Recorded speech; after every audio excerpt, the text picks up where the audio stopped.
Thanks Phoenix Light for sponsoring this week's interview. The best design comes from the actual needs of users. Phoenix takes providing mobile lighting products with excellent performance as the goal and born for harsh environments as its mission. Never forget why you started and your mission can be accomplished. And don't forget, Patreons can enjoy 10% off over at Phoenix Lights, and all you lovely listeners can get 5% off with the code TNT5. Just pop over to www.phoenixlight.co.uk and check them out. Hello and welcome to the Tea and Trails podcast. I'm Gary Thwaites. And I'm Eddie Sutton. And I was just wondering, do we need a sort of like flashing light? Guest edition, guest edition. Ooh, ooh, guest edition. Yeah. Or should we just sing? Any excuse. Any excuse. And I think I've encouraged your vocal range as well. You didn't sing really... Tea and Trails Ultra. You didn't treat Nobody us. asked. I was waiting. I had the music stands with like an array of different songs, and I was just a karaoke machine. A karaoke machine, all the lights set up, and we finished. And I was like, guys, you ready? And everyone, guys, no, don't grab the tent. No, come Tumbleweed. Anyway, this week's guest is the absolute legend. National, international stage. I think we would be hard pressed to find somebody with a CV like Debbie Martin-Consani. Not just the CV, but also her whole attitude and approach to races. She sets her stall at a race and she trains and prepares for it meticulously. And then she goes into the race absolutely running her own race, controlling her controllables. I don't think she's ever not finished a race. She might pull me up on this one, but I think when that's interesting. Yeah, I think everything. And if you think she has done some mega races, she is one tough cookie, but she is also, her and Karen Nicol have set up this incredible Wild Heart Runners coaching as well. And so I love that now they are giving back into the community as well. And that's quite a community up here in Scotland and all around the country and internationally. We gave her a week. to get back to earth from her Western States performance. And we talk all about the race, the preparation, things she learned. I mean, I think that sort of race, you do it once and you probably go, if I'd done it once, I could do it. I could do these bits. We always think that about races. So expensive though, Eddie. I've already had a chat with Lisa. Yeah. Didn't go down well. Debs has been on the podcast before, way back to when we were Run to the Hills. That's February 2022, episode 76. If you... everybody knows Debs, but if you want to go back and just listen, that must have been a post-spine win, that he was, yeah. episode. So here we are. If you had enough of hearing us, let's listen to our chat with Debbie.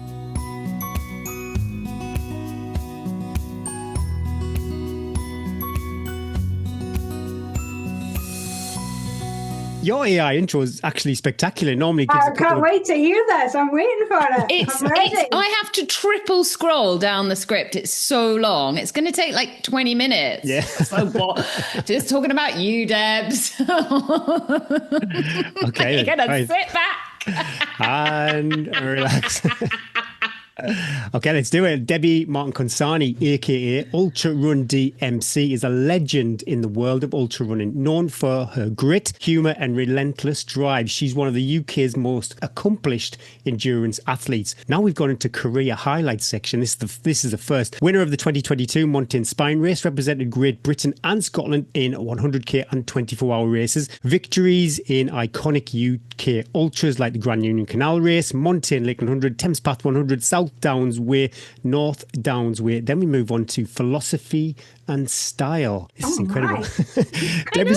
Debbie's approach blends fierce competitiveness with a refreshingly candid attitude. She's known for embracing the chaos of ultra events, bogs, blisters, hallucinations and all, and often shares her experience with raw honesty and wit on her personal blog. Recent achievements: in 2025, she tackled the Western States 100.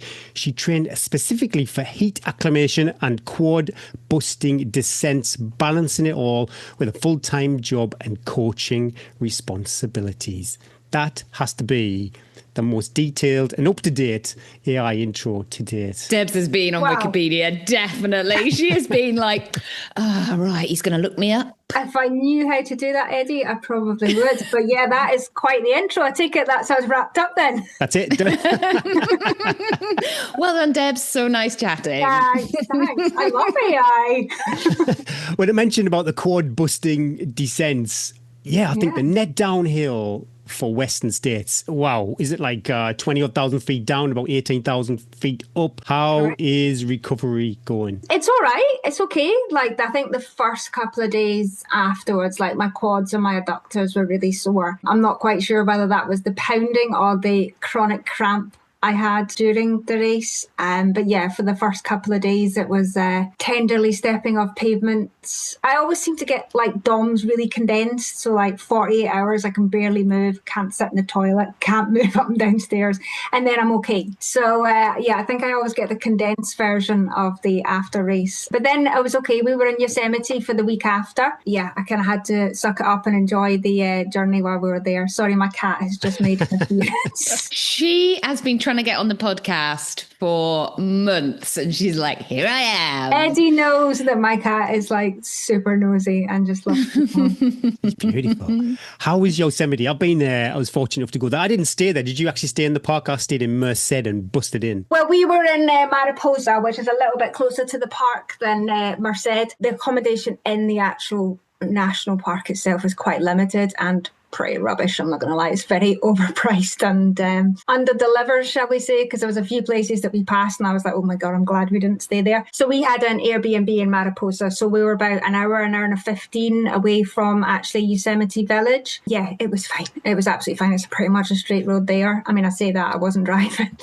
Yeah, so we were a little bit out. Yeah, as I say, you can't really stay in the park. But yeah, it was beautiful. It was a nice way to spend a little bit of after race downtime. Did you go El Capitan? We did, yeah. Because we watched it from the base and we saw the little dots climbing. Yeah.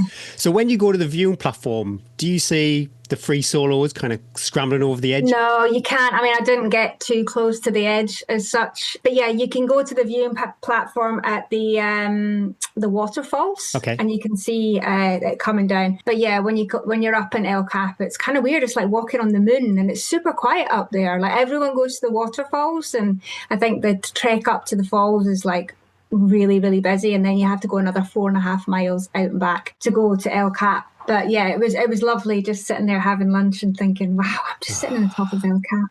But yeah, when you're at the foot of it, when you're looking up that wall and you just can't get your head around how someone just... It's bonkers. You can see like these little ants just kind of climbing up. You're on the start line. I'm not too sure if you're actually going to be there, but you're on the start line for the Lake 100 in what we're not quite 2 weeks. No, I have sent in my email to say that my 5 slate will need to wait until next year. Do you fancy, again, we've been spoiled with social media this weekend, hard rock? Is that something that you'd be interested in? No. It's not. I mean, everyone keeps saying to me, like, you need to do Hard Rock and Leadville. They've never really been on my list. I don't know why. Maybe I don't know enough about them. But my 2 races that I wanted to do in the States were Badwater and Western States. And I've done them. Hard Rock is a beast, though, if anybody doesn't know about it. It's like Katie Scheid course record, like just under 26 hours. That shows you how tough it is. And like, I think it's like 33,000 feet of climbing. That's absolutely... And so high, the altitude. Yeah. Oh. I watched the video of the final finisher coming in, and I think she got in with like 7 minutes to spare. And when you look at her, she looks like really fit and really strong. And I was like, and that's the final finisher in like 45 hours or something. Yeah, something like that. She just chucks her poles. She's cool. But she does look like she could have won it. Like she's moving really well. Yep. She's like, whoa. I would like to pace you if you do want to do it. I don't want to do it. But I would really happily. It looks like one of the aid stations looks like sort of like a or I'd quite like to just go and work on that aid station where they've just got like tarpaulins set up above on a mountain top somewhere. And I'm like, imagine being up there like 2:00 in the morning and then them going, off you go then. You can't stay here.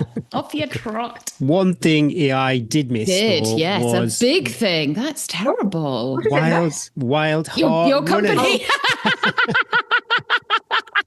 Maybe you can blank that bit out before Kaz chastises. What bit? Yeah, share a bit about that. How can people get involved? Wild Heart, we started like about a year and a half ago now. It's kind of community and coaching. So we do have social runs, which Eddie has blessed us with her presence. I think it's the other way around. People have tolerated Eddie after a few of them. Super fans were waiting for her. So yeah, we do have social runs and we have coaching as well. Yeah, we've got 3 coaches. We're bringing on another one soon. So we are wildheartrunners.com, or you'll find us mostly on Instagram and Facebook. Is it for men and women or just women? Both. Oh, awesome. Yeah, it's for anyone. Signing Bryn up. He is desperate to be a wild heart. Firstly, we haven't even said hi and hello. Gary just couldn't wait to read out that intro. He's so excited about it. I did tell you I wasn't going to, but I did listen to the Young Hearts Run Free podcast this morning. You tell them that that's your favourite podcast. So we'll welcome you to your second favourite podcast. Don't worry, I do that with my children all the time. I whisper it in their ears. You're my favourite.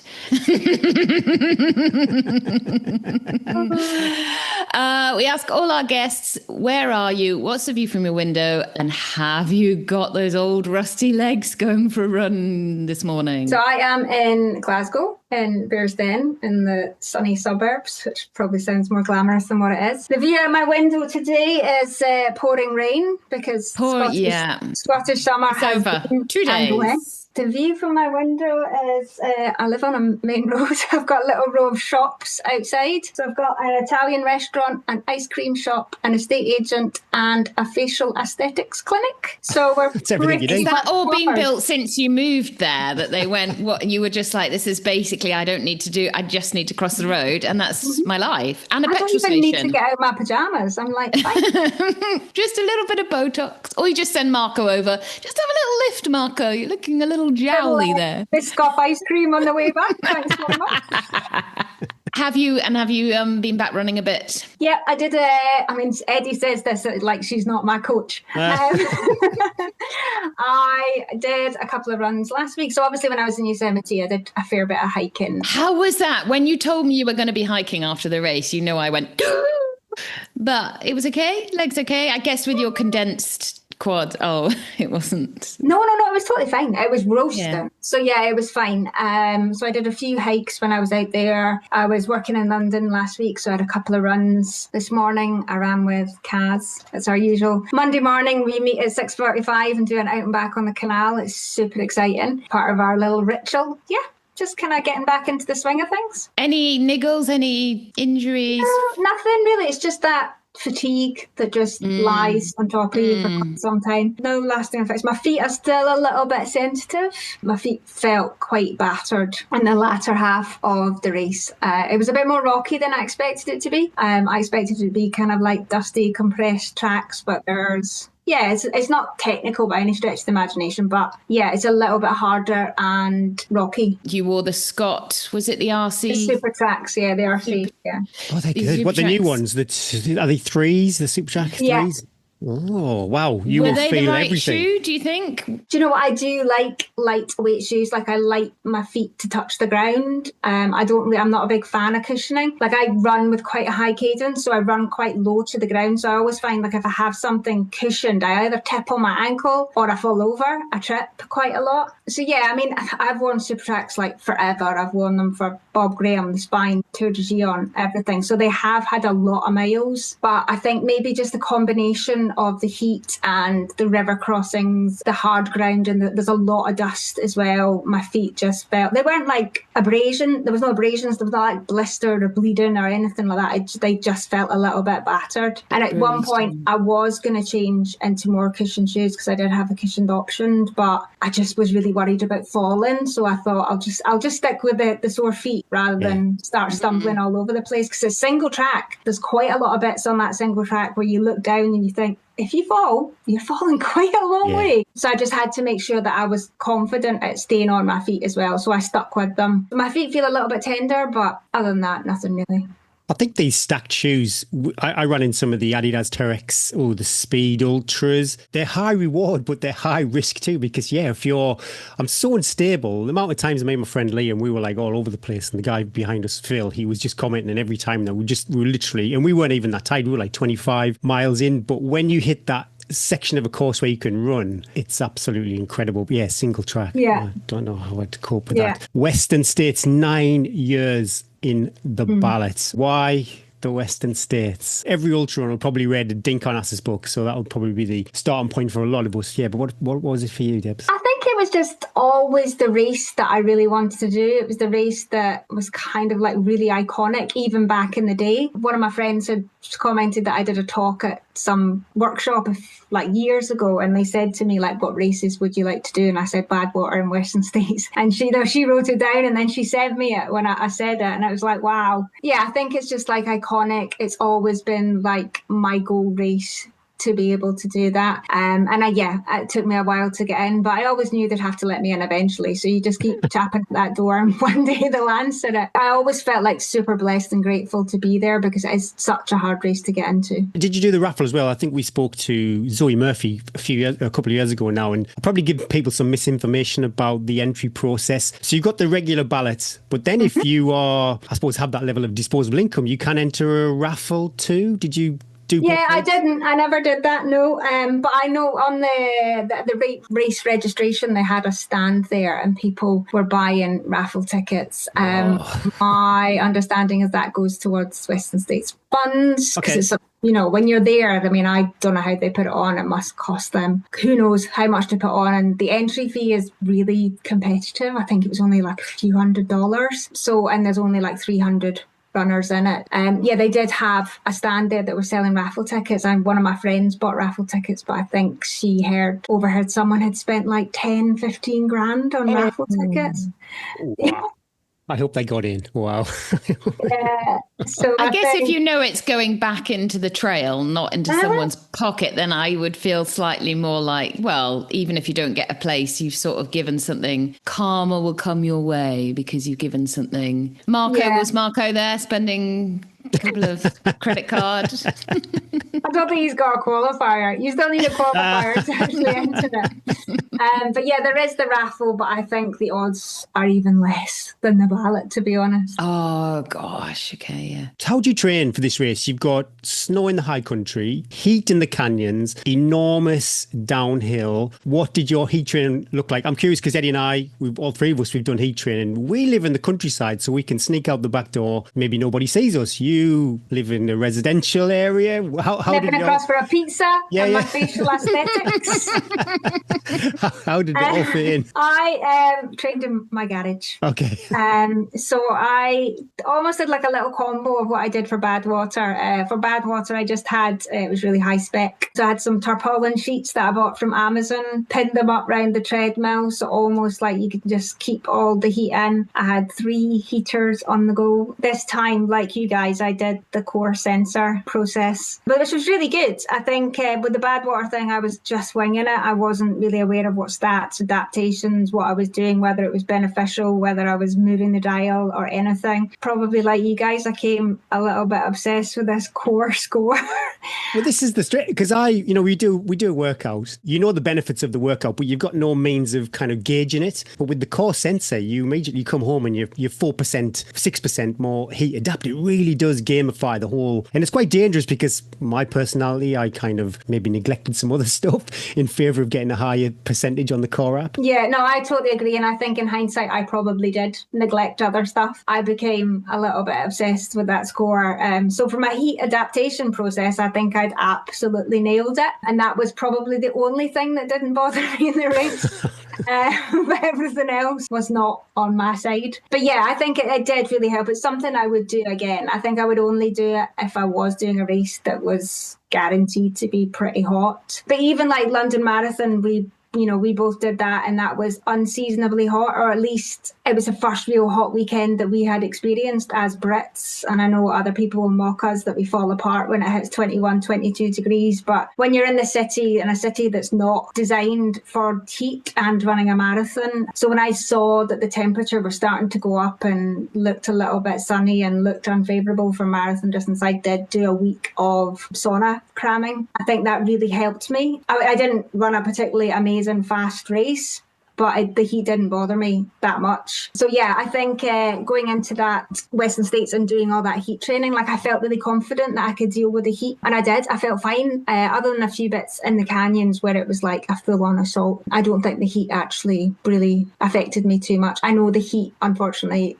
had an impact on my stomach and my ability to keep things down. But I didn't feel like I was overheating at any point. That's interesting, that, because I suppose it is quite subjective how we feel the heat, but then from a physiological point of view, what's going on in your gut, you can't really, that's totally different. Okay, you're right, you're in Olympic Valley. I think if I ever go to the States, it's like I'm on a Hollywood set, because you've been this journey for over 9 years. What was it like? All of those, the sites you've seen, all the names for the checkpoints. What was that like? Yeah, it was pretty amazing. Like when I was on the treadmill in my gym, I sat and watched hours and hours of YouTube footage.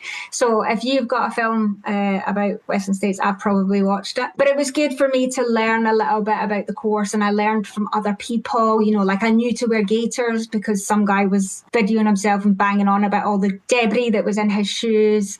So I picked up loads of tips as well from watching that, but also you just get to see a little bit about the course and the checkpoints and what's available at checkpoints and how to deal with crew. There was a lot of bits where I got to where it was just quite overwhelming to think, oh man, I'm actually crossing Rocky Chucky. I was like hyper when I got to Rocky Chucky, because I was like, oh my God, I'm crossing it. And like things like No Hands Bridge and, running through Forest Hill and hitting the track, all those things that you've seen. And it's just kind of, I kept having to remind myself, like, this is an absolute pinch me moment, because this is something that I've wanted for so long. And now I'm here to do the best in Western States. Like, you need to know the course. You need to earn your stripes out there. And there's a reason why, the people at the top end are, they pitch themselves up around the course for like a couple of months beforehand. And, I will not be doing that. I'm not at this stage in my life where I'm going to be like bothering the top 10. But I think if you want to do the race to the best of your ability, then being out in the course makes a huge difference. The fact that I got to see it all from the first time meant that I had that magic of experienced those bits, like in the race environment, like No Hands Bridge with all the flags and Rocky Chucky with all the people around about it. So yeah, it was quite amazing. Oh, it's stuff of dreams. The thing that isn't the stuff of dreams is a 5 a.m. start, though. That is rough. Oh, that's me. I love that, Gary. I'm all in. Okay, because we get lots of questions. Run start time. Exactly. Well, we're on Strava. She's done. By the time I'm having my first cup of tea, she's like 20 miles done. Mate. Yeah, it's nice when it's done, but that alarm going off. But that's one thing that we get quite often on Brew with the coaches. When a race is maybe a late start, an evening start, or an early start, it's quite a common question. I suppose with Western States is to maximise potential daylight. But what did your 24, 48 hours look like before the race? Because you're in this place that you've dreamed of, so you need to keep your cool. Obviously, you've got family there, so you've got to be mindful of those too, but then you're super focused. But it's all about me, Gary. Well, we flew out the weekend before, so on the Sunday, and we were in San Francisco for a few days. And then we went out to Truckee on the Wednesday before the race. So yeah, we went down to the race start on the Thursday, went along to Lake Tahoe, and then the Friday is predominantly consumed with race registration, buying all the merch. Then there's the race briefing in the afternoon, and then by the time you get everything packed together, and that's pretty much your day gone. And like you say, it starts at 5 o'clock in the morning, which actually suits me because I am an early morning runner. Like my worst nightmare is races that start at 6 o'clock at night. Did you see any fellow running legends at registration, or did you brush shoulder? It was lick up Killian's legs a little bit? I've got a picture with Killian at the end. Well, did he ask? Did he say, have you got any coaching spots at Wild Heart Runners yet? Yeah, he did. He was like, do you mind if I get my picture with you? And I was like, okay, Killian, okay. I was like, if you have to wear the same shirt as me, then that's fine. That's what we do now. We wear matching shirts. Yeah, it was like the who's who. Like when they have the lineup of the potential winners, I think they had maybe about 15, 20 people up there, and it's just like, wow. It is pretty astonishing. And especially in a race that's only got like 300 people in it. It's not like you're at London Marathon and, Kipchoge's there, but you're one of 40,000 people. So yeah, it was pretty amazing to see them all standing there. I think it's like 369 or something started it. Is that just a national park rule, or the trails just not appropriate for that? I think a bit of both. I think think I think it was set at that number many, many years ago. I don't think the race is allowed to move from that number. I think my understanding is that is how it's capped. The race is not set up for more than that. You know, it's predominantly single track most of the way. There's not a lot of spots to overtake. I was caught like to the first checkpoint. I was in this long conga line, and there was just no way anyone was overtaken, and that's fine. But I think if there was more numbers than that, it would be really unsafe. You know, as I mentioned, like some of the drops off those tracks were a bit, and plus it would just take away from our runner experience. And from an environmental point of view, and the infrastructure of getting cars to and from some of the checkpoints as well. I think the first aid station that I got to that I could meet my crew was 30 miles. But from the start to get there, I think it's like a 3-hour drive. Did they take the risk? Did they watch you start and then drive? Oh, yeah. I mean, fine. I did do 30 miles in 3 hours then. I know, but I've heard of like people getting stuck in traffic or going the wrong way. And tell me about the start, because I think that start we talked about it quite a lot about the climb. It's just over 2,000 feet, isn't it? In around 4 miles. I mean, it's just a long hike. I would have loved to have actually sat at home and watched it on YouTube, because I think it would have been an amazing thing to watch. I have actually bookmarked it. I think one day I might go back and watch some of it. So yeah, it's just like a long climb. It's basically like going up Ben Lomond. But it starts at 5 o'clock. It's a little bit dark, but the sun comes up pretty quick, and then it starts to get hot pretty much straight away. But I think some of the lead guys were up there in like 40 odd minutes or something ridiculous. That was not me.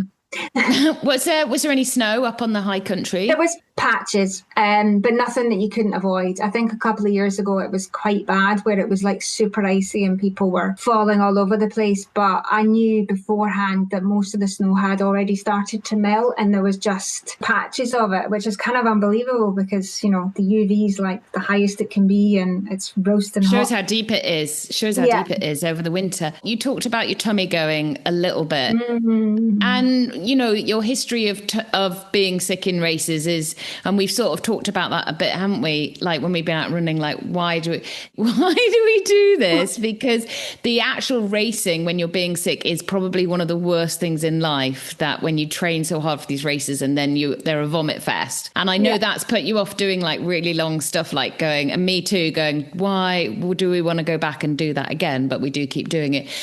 What was your like nutrition plan? How did that work out? And then maybe a little bit about the Vom Fest, if you feel ready to talk about it. I think, I've been doing this long enough to know that I'm not going to eat solid food. I find the whole process of chewing, swallowing, gagging, I just can't do it. So there's actually no point of me turning up with an array of cheese and pickle sandwiches, because there's zero chance of me eating it. So I need to find things that actually work for me. So in training, I was predominantly doing like energy drink and gels and some chews, and that worked fine. I was like really keeping on top of it. You were so good. Your fueling has been, you were taking a gel at least every 3 hours in training. I mean, she jokes, but it's not too far from it. But when I was doing my marathon training, I was like, every you were half really an good, hour. yeah. And I would come back and I'd be like empty gel packets, and I'm like, I'm sending that picture to Eddie. Marco would be like, what the hell? It's costing us a fortune. Marco was like that. You usually have a gel like every third Tuesday of the month. Like, what is this? Do you think there's a solution? All three of us here suffer with nausea. Like 6 hours for me, that's like a trigger. You can't really practice for that in training. I just wonder if it's something it can be fixed. I've tried decoupling electrolytes from the carbohydrates. Or is it just like, well, I've just got to accept it and try and suffer on and just make the best of it? I don't know really for some people, if there is a solution. Yeah, I mean, I've never been a great consumer of calories in races. I can pretty much run on fresh air.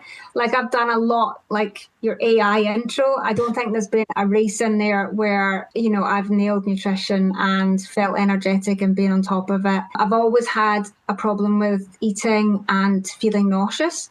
But in the last few years, it's just got predominantly worse, where I just can't keep anything down. And I don't know whether it's like a perimenopause thing or hormones and nausea just all linked together. I've had a few conversations with women who are at the same stage of life as me, and maybe it is all linked. I would love to find a solution for it. So if anyone's out there that can help. Did you take anti-nausea, the sickness? It didn't work either. Oh, my goodness. Oh, Debs. When did it start kicking in? At mile 30, as soon as I got to my first aid station, I tried to take some salt tablets, and then just that gag reflex, it just triggered it. Yeah, it was pretty much, I don't even know where it was coming from. It was just like everything I tried to take would eventually just come straight back up. So I was still trying to drink, but I think it got to the stage where I could just do like ginger ale and Coke. I could move. There was nothing stopping me. Like nothing was going to make me pull out the race because I was low on energy.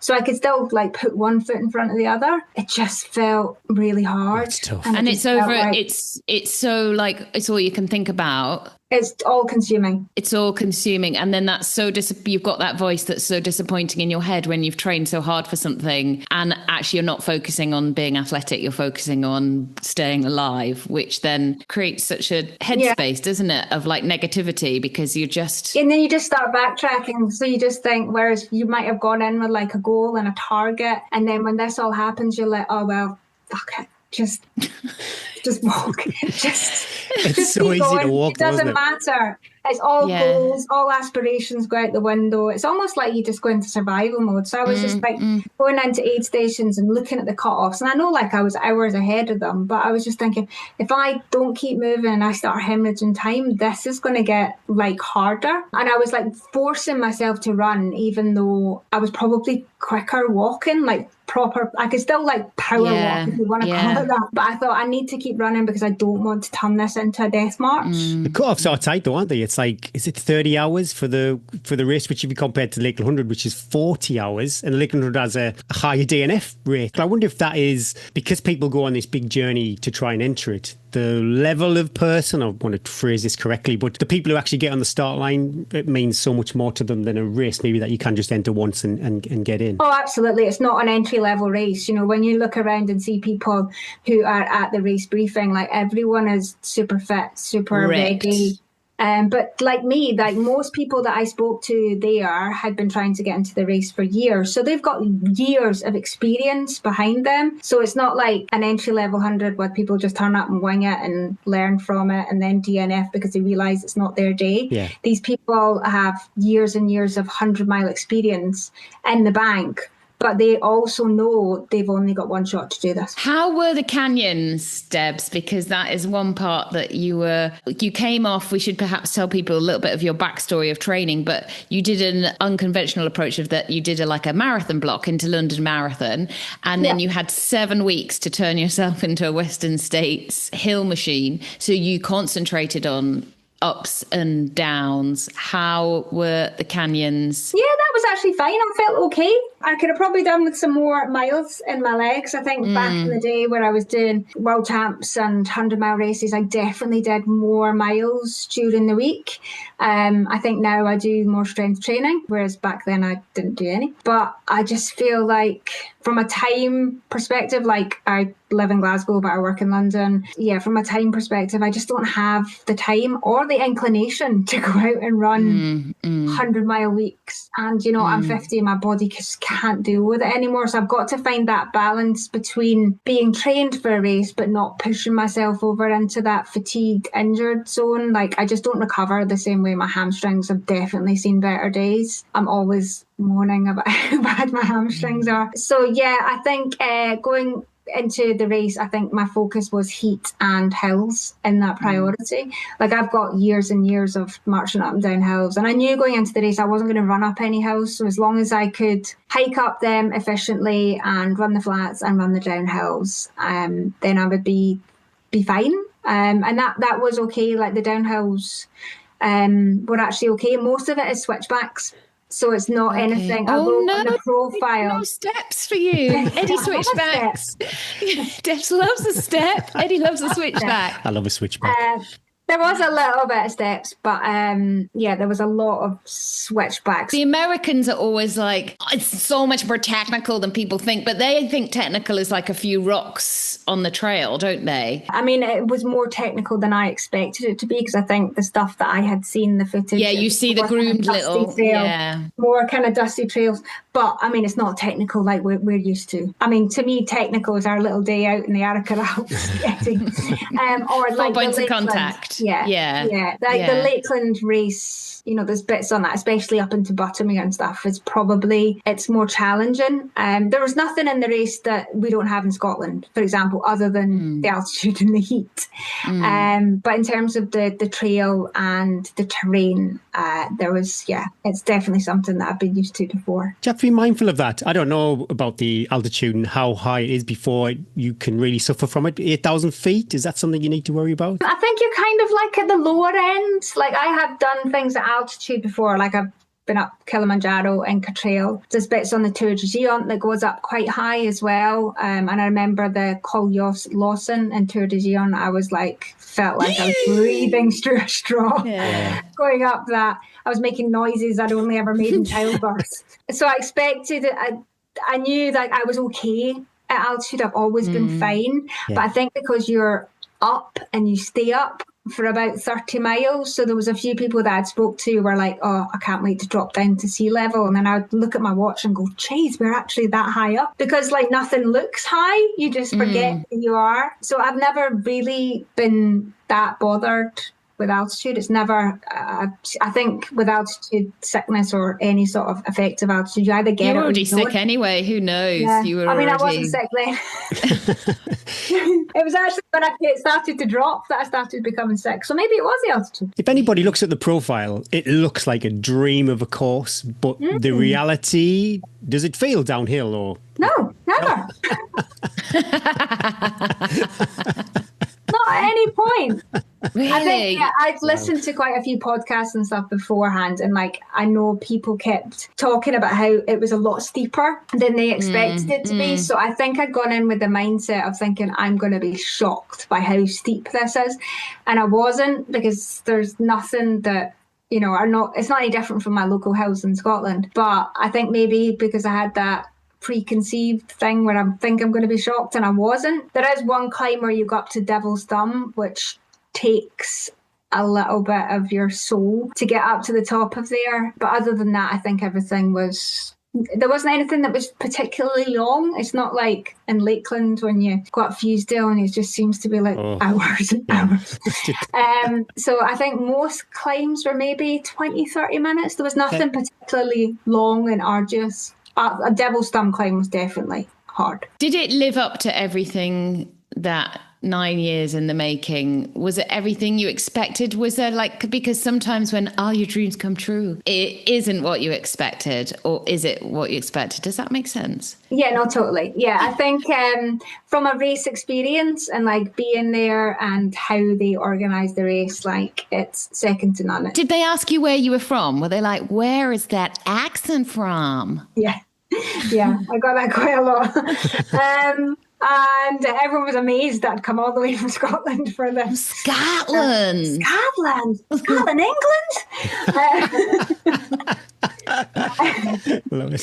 So but no, it was the actual race itself is everything. It's amazing. My race experience from a personal point of view was subpar, but now I've got rose-tinted spectacles where I'm just like, oh my god, it was amazing, and I've forgotten all the bits where I was uploading all my data in every single aid station floor. This poor women called poor women. I think I was in a aid station. I think it was called Peachstone, which is all the aid station names are so cool. And she had a name tag, and I remember it being Joanne, and she came up and she was like, "You're supposed to be sick in these little bags," and I was just sitting there throwing up all over her aid station floor. And then she told me that she'd done the race the year before and she really struggled, and someone had given her some anti-sickness tablets. I think it was just a supplement type thing. She says pregnant women take them when you're nauseous. Yeah. So she gave me loads of these tablets, which was great. And then 5 miles down the road, I went through Rucky Chucky with them in my pocket. So that was the end of the anti-sickness tablets. But yeah, she was like, "You're not really supposed to be sick on the aid station floors." And I'm sitting there with my head between my knees I'm so sorry. God, that's a rule I've not come across. Oh dear, I've broke all them rules. I've broken all those rules. on many races. And the river crossing was the highlight of the race. How did that feel? It looks like the current is quite strong. I wouldn't want to let go of the rope. That's for sure. No. But there's loads of people there to help you across, so they tell you. And how long do they stand in the river? Because I have no idea. I was worried about, like, they start off and obviously there's probably 8 hours from when people start crossing the river. Like, how long is that longer cruise? actually? Because it's the latter stages. It's like 80 miles, so they're probably there. Yeah, I don't know how long it is, maybe 50 meters or something. But they have little flags on the riverbed with like glow things, so they tell you where to put your feet, so they know where the stones are. But it was pretty slimy and slippy. But yeah, it actually felt quite nice because it was quite refreshing, and it was still really hot at night as well. So felt actually okay, and it was just fun. They were a great bunch of people that were there. How did someone take your picture? There's a photographer at the other side. Oh, okay. I thought you'd got your phone out and then been like, take a picture of me. If I was of sane mind, Eddie, I probably would. Let's be honest. I wouldn't have thought your sanity matters. This is for the gram. You chose not to have a pacer. Was that the choice? Would you go back if you did it again and not have a pacer again? Marco paced me. Oh, did you didn't realise? Yeah. Oh so my he joined gosh. At Forest Hill. The idea was that he was. I did know that, yes, because Kaz said it's okay. Marco's with her now, and I was like, is he 20 meters ahead, chatting to people? So he joined at Forest Hill. The idea was he was either going to join at Forest Hill or at 62 miles or at Rocky Tucky at 80 miles. But I think by the time I got to Forest Hill, and I just couldn't stop being sick. And he's standing in the car park next to me like, oh my God, I'm blacker fronted. She's just uploading everything and people are staring at her. You're not meant to be sick in the car parks either. Well, where the hell can I be sick? Oh, it was always public. There was no discretion. So he ended up actually running with me to the end. How many miles was that? 38. I think he keeps adding a mile on every time he recounts the story, though. He's like, I remember that time of course. I ran 53 miles on the Western States. Is he training for anything? The time I did Western States, I think it'll become. Yeah, exactly. No, he's not actually training, so it was a massive leap for him. Well, I think he was going to drop off at a few points, and then he thought, you know what, it's fine. It's pretty much. Was he helpful? Was it helpful? Yeah, it was. I think it was just like a comfort having someone there as well. Like I'd watched things on YouTube of people actually going off course, and that worried me. So I actually had the route on my watch, and I had it going. I didn't have it on the face because it is really well marked. I think you're really hard pushed to go off course, but there is a few, where it's like you never go off course when you're actually out. It's when you're coming in and out of aid stations. That's when it gets a bit. You go off to the left and they're like, it's that way. Did Jim go off course once when he was in the lead? I'm sure he ran past one of the junctions once. Yes, and then he was like 5 miles off, and that's why he lost it. But that was one of the ones I watched. And then I don't know if you've seen Lucy Bartholomew's dad. He did another 10K off course as well, didn't he? He's got, I think it's called Lucy's Dad. It's on YouTube. Fantastic watch. But yeah, he was like 2 minutes off the cutoff at the track. And yeah, he went quite a bit off course with his pacer in the latter stages. So for me, I was thinking, can you imagine like not making it because you've gone off course? But it actually was really helpful having the route on my watch because it always gave me an ETA of when I was finishing. So I knew like I wasn't panicking when I started to I was like, do you know what, my ETA is not dropping too much, or I was in a checkpoint for like 15-20 minutes. And it also showed where the next aid station was, so it almost like helped me break things down into like micro sections rather than thinking about the bigger picture. So I think it was really helpful actually having it on my watch as well. But yeah, I was just really worried about going off course because I'd seen other people had done it. I think you'd be hard pushed to do it, but it's not out with the realms of possibility. And I think if you'd gone off course and you didn't know the route, like how would you get back on? I know it's obviously not possible for yourself, and I know America's got totally different land access rights compared to what we have. Could you recce the whole course? Yeah, I think it's like it's a trail. It's a recognised trail, Western States Trail. It's not just because of the race. So yeah, you can go out and do it. I think it would be hard to do. I mean, there's not really much in between, my understanding. So, you'd have to be fairly self-sufficient. You come up against all the wildlife as well. So things like bears and cougars and it's just like round here, Debs. Bears and cougars. Glasgow. Just Glasgow. It's just across the street. How did it feel when you hit that track? Probably the most iconic finish of every ultra, and you probably start thinking about it from about mile 4.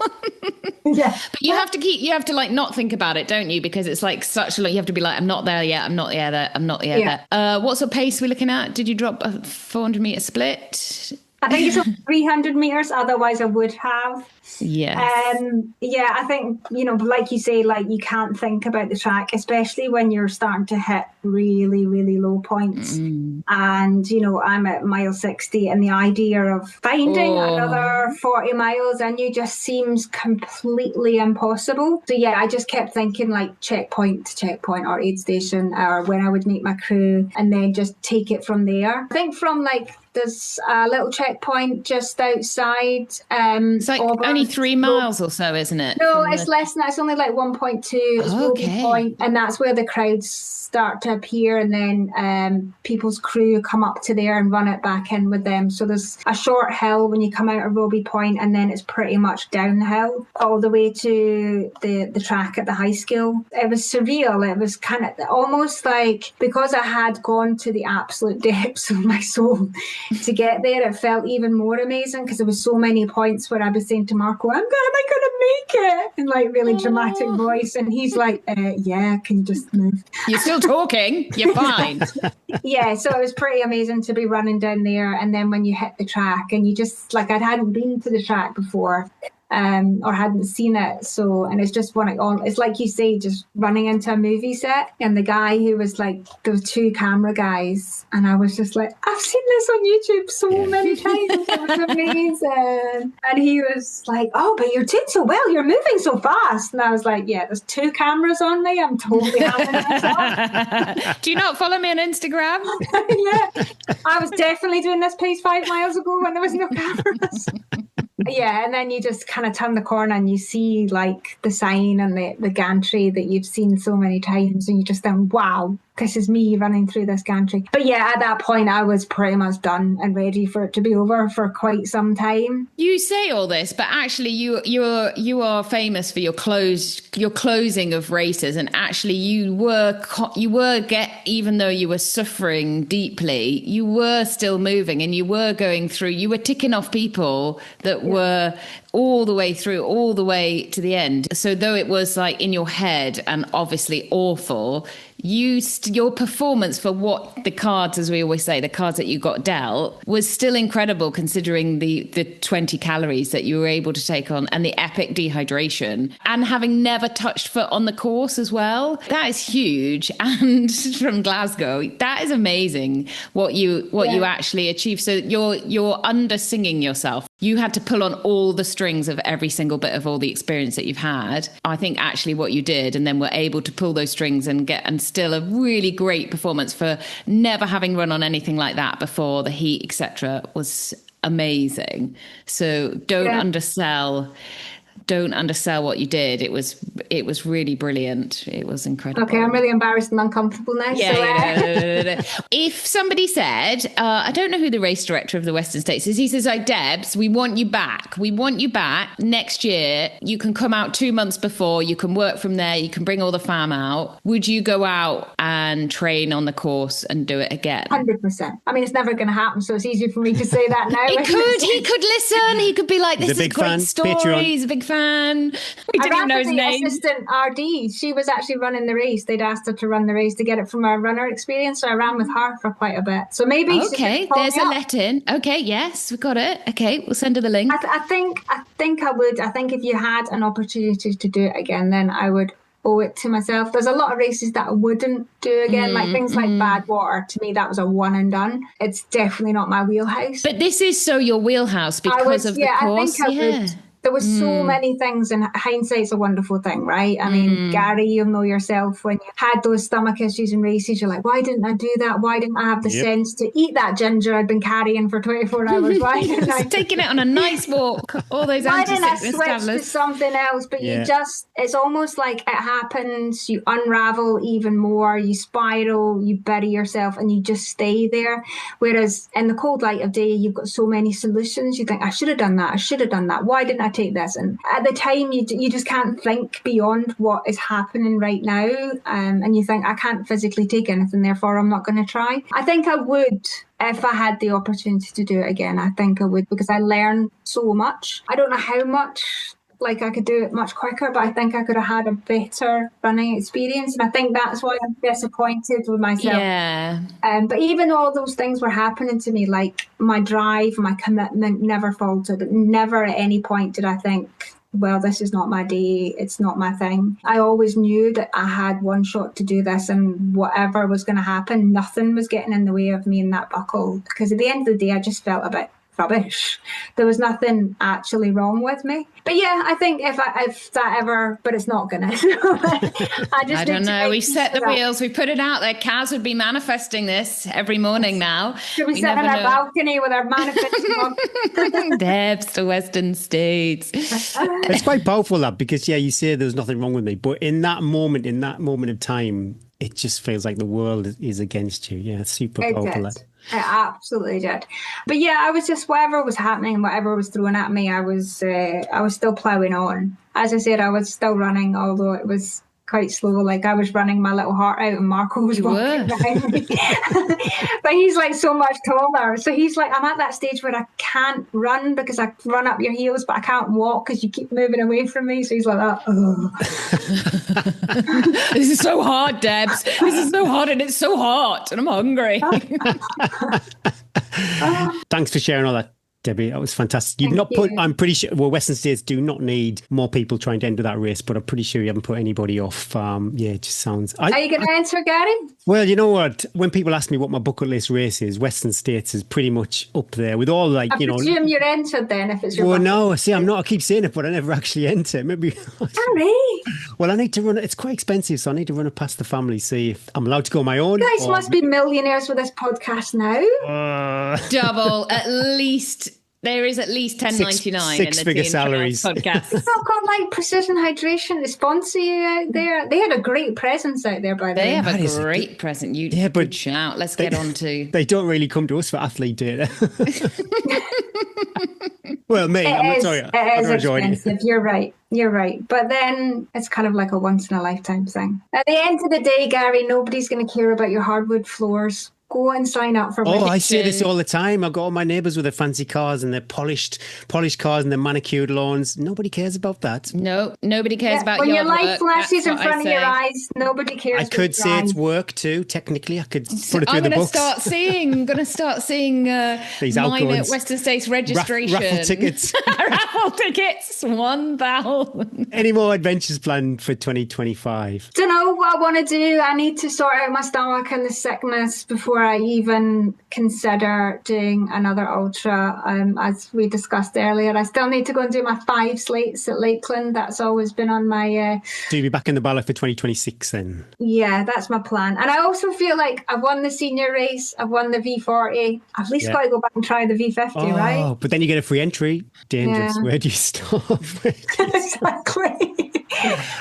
I've said this year, if I complete it, this is my last again, because with Western States... You two are all talk. All talk. Similar to Western States, so many people, it's so oversubscribed, Lakeland 100 and Lakeland 52. If I get 5 finishes, it's time for somebody else, surely, to get Gary, that is nice. It is time for other people to have a chance. So. No big decisions is what we always say, isn't it, Debs? Like and this race, especially when you've had 9 years of waiting, you've got to let that process and all those feelings just come through, and and I love the fact that you're not like, I was like, come on, let's chat, and you're like, I'm not ready, Eddie, I'm still processing, I still want to process, and I think that is so good, and it's really refreshing, because lots of people would be like, if I don't have something else, but for you to just take time and maybe nothing else this year, just adventures and nice long days out and just some nice... I think I have got to the stage where I'm kind of running out of ideas as well. I've got plenty. Don't worry, my friend. Leadville. There you go.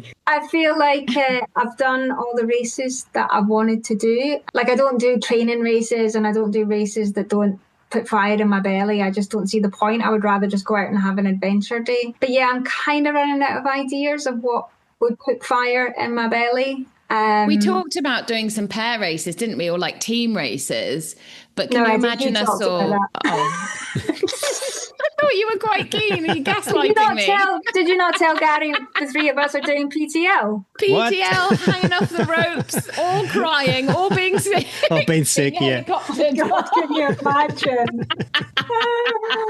I would love to do some kind of a team event type thing. But I just kind of like love doing the adventures, like our 3-day on the West Highland Way. Like, I love that. They're the best days. I'd love to do more of that kind of stuff. Obviously, the Tea and Trail Ultra, which you selfishly booked on the same weekend as Western States. You almost didn't go to Western States and said, look, it's up there. Think of all the YouTube footage you could have watched on that. But I know, the weather looked divine. You know, you wouldn't have been sick on that day. We had no vomiting that day. 97% finish rate? Incredible. I've got to say thanks, Debs. I think it was 2022 we came across each other at the Lakeland 100. I remember, but we're on the little steps. The zigzaggy bit. Little thing. I wasn't in a very good place, but yeah, it was great. I took a picture of you and sent it to Eddie. Yeah, I really did. I really did appreciate you seeing you out there on the trails. Yeah, I suppose for anybody who's as a runner, when they see somebody they respect and admire and inspired by, when they see them pop up on the trails, it was a treat. Seeing you.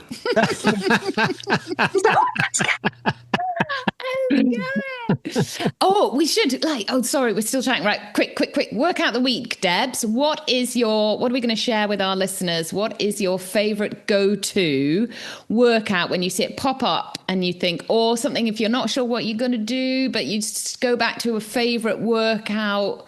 What is it that you like seeing on your plan, or that you just put in when perhaps you think, I don't know what I'm going to do, let's just do this classic? I like a chunky session, so I like long tempo stuff. I don't like short, sharp, annoying. I've got this on record now, long tempo stuff. So I do like a long tempo. I like things like mile reps, 3x10, all those kind of things. I like a chunky session.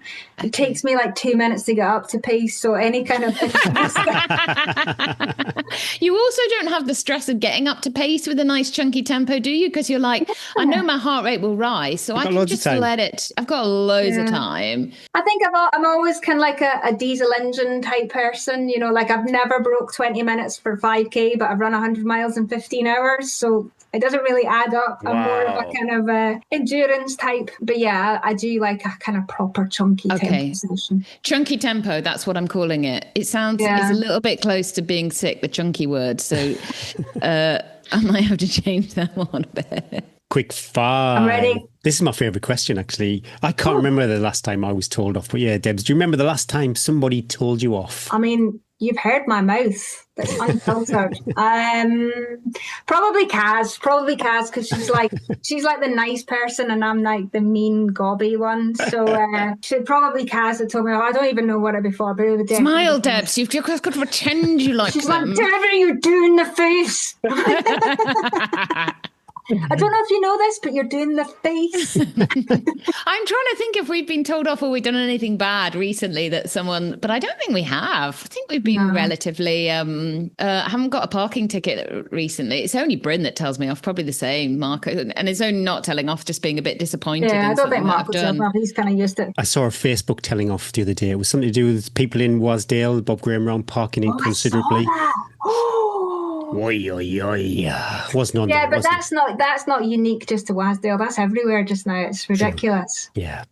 I was at Luss, which is at the side of Loch Lomond on Saturday. Kaz and I, in all our infinite wisdom, had booked one of those sauna dip things when it was 30 degrees. And we thought, we may as well just go along because we booked it. So we're sitting in this glass house in the 30 degrees at the side of a loch. Were you not getting a bit of PTSD? You're going back into like, Every time I go to the gym, Marco's like, you went in the sauna afterwards? Like, absolutely not.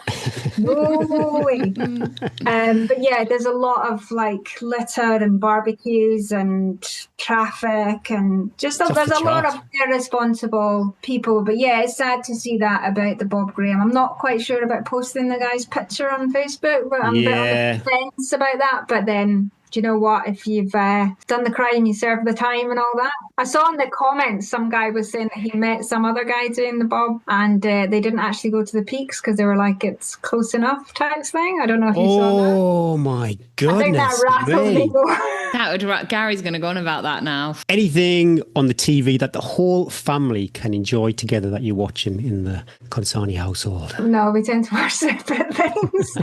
I'm really excited about watching The Shark Whisperer, and I'm holding off to my teenager allows. The what? The what? Whisperer.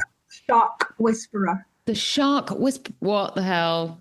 It's about this woman who is like, she calls herself the Shark Whisperer. So she goes in and swims with great white sharks. I haven't watched it yet, but that is next on family viewing agenda. Oh, it sounds like a bad ending to that. I don't think it will have a sad ending. I think it'll be watch this space. But yeah, I'm looking forward to watching that. But Dallas Cowgirls, I introduced that to my teenage boys. They really enjoyed that. And not for the same reasons that I enjoid it. Absolutely, definitely the high kicks. They were like, Mum. I was like, do you think I could wear those shorts? And they were like, never. Anyone get away with those shorts? Gary could wear those shorts. Yeah, Gary would wear only in red. Only in red. Yellow Jackets. If anybody's looking for anything, I think it's on Paramount. Not for young kids. Would you rather race in the blazing sunshine, kind of like Badwater, or freezing cold winter, like the Spine race? Spine race, freezing cold. Debs has got all the layers, every bit of kit. She wants to wear it all. The drawers are stuffed full with how many pairs of gloves? 10 pairs of gloves? Oh, I've got a drawer behind here that's like every kind of glove situation you've got. Winter spiny conditions is kind of something that we're used to. Like, I'm not afraid of wind and rain and bog and crappy weather. It makes you feel alive, doesn't it? That is true, Eddie. When you're on Skiddaw, like literally I felt alive the other week, which you don't get that in the baking heat. You were crying, holding onto my butt cheeks, going, I'm scared, Eddie, keep me down. I don't think our Kaz felt alive. After I finished the race, she'd sent me a little message. So I was sitting in the middle of the track at the high school after I finished Western States. I thought I'll FaceTime her and show her the sign. So I was like, hi, I finished the race. Look, everything round about you. She was like, Debs, I nearly died. Honestly, Debs, when we got up there and we saw the wind and I thought, okay, this is challenging. And then all I was thinking was, oh my God, poor Scott. Poor Scott. Oh my God. But she was fine. She was nearly died, like actual genuinely nearly died. Well, to be fair, she probably thought she did because I've been out on a few mountain bits with her where it's been a wee bit breezy and she's like, woohoo! But I'm so proud of her. That's incredible. Yeah. She's a legend. She speaks very highly of it. Oh. Well, it's quite tricky, this next question, because I suppose how it went might define your answer. But out of all the races you have done, what has been your favourite? Oh, God, it really depends. Because, like, there's race experience, there's outcome. You can only choose one. Performance. Nope. My favourite race. Whoa, that is a big question. I am going to say my favourite race experience was I did the Highland Fling, and it was the GB qualifying race. And I finished 6th. Which I know, like, you've gone through my AI, there's been some races where I have performed better in terms of the competition. But I think from a race and how I felt that day, like, I knew I could do sub 8:45 at the Fling, and I ran 8:44 because I just nailed that race. I think if I could, like, putting it all together. I think everything just came together that day and I had the absolute dream race. So I'm going to say that one. That's what we're all holding on for, isn't it? When the clouds part and we have that dream. It's race. Like the stars aligned for me that day, and it's very, very rare those things happen. So I think your Lakeland 50 was really good and up there too. Yeah, I would say that. I always say to people, the Highland Fling, Lakeland 50, that's when Eddie first coached me. I've gone full circle. I just dropped that in. Yeah, I strayed away and then saw the light and came back full circle. Yeah, the Lakeland 50, although I came second, even though I've won the 100, I think one of those days where I just felt amazing. And yeah, I felt like I was totally floating and flying and really strong. And those are the two races that probably I didn't have to grind it out and spew my way along it. So that was the good old days where I could run fast. Oh, yeah, the good old days. Okay, it's Instagram story music time. Did we do this on when we were co-hosting Run to the Hills? Debs has been on Tea and Trails, I'm sure. Oh, it might be Run to the Hills. Yeah. Oh, no, it's not been that long. It was after I won the spine, so that would have been 22. Yeah, Was that is that long, Debs? I thought we had you every other week. Yeah, no, you just have to put up with me every other week. But yeah, what song are we going to put to our Instagram story? My favourite song just now is, I'm a big fan of Lewis Capaldi, our national treasure. Me? No, I love him. He's great. I thought you were going to say it's depressing. His new song, Survive, I love. And it came out like the day before I did Western States, and I felt like it was so apt. Can you listen to music on Western States? Do you know, I didn't even think it was an option, but I know it sounds weird, but like there was so many people that I spoke to who were doing it for the first time. Like out of the 369 runners that were there, I think they said at the race briefing, only 64 were coming back to repeat it. So there's like over 300 runners. And so many people had headphones on, and I was like, why would you do that? Especially on a single track as well. That would give me anxiety. Each to their own, but I just thought, even when I was in the absolute depths, I was like, I still want to be present for this rather than disassociate. So I do mostly listen to music. I don't tend to do it very often in races, but I didn't in Western States. No. Did you see Lewis Capaldi famously said rimming on BBC Breakfast? Where have you got that from, Gary? I was about to do a lovely conclusion. Was it with Naga Manchetti? Yeah, that's hilarious. Before we finish, we should just check. Talking of rimming, how's your ring doing? How's your I haven't had an update for a while. I assume you're talking about my aura and not my rear end. I wore it when I was doing the race because I wanted. Good, because we love that. We wanted this. I wanted the next morning stats, and you said it was all confused.